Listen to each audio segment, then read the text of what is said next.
రాజ్యాంగాన్ని రద్దు చేస్తూ రాజ్యాంగం కల్పించిన హక్కులని కాలరాస్తూ ప్రభుత్వానికి వ్యతిరేకంగా మాట్లాడతారని ప్రతి మేధావిని తీసుకెళ్లి జైల్లో పెట్టి ప్రతి ప్రత్యర్థి పార్టీల నాయకుల్ని తీసుకెళ్లి జైల్లో పెట్టి 3 సంవత్సరాలు సుదీర్ఘకాలం పాటు భారతదేశంలో నరకం చూపించినటువంటి మహానేత ఇందిరాగాంధీ.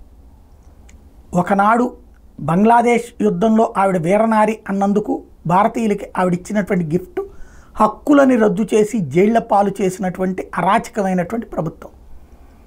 మళ్ళీ మొన్న కనుక కాంగ్రెస్ పార్టీ వస్తే అదే చేసుండేదా? ఎమర్జెన్సీ పెట్టుండేదా?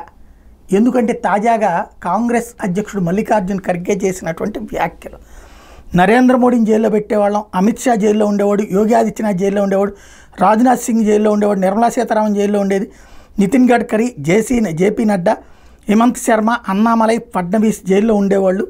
2024లో జరిగిన లోక్సభ ఎన్నికల్లో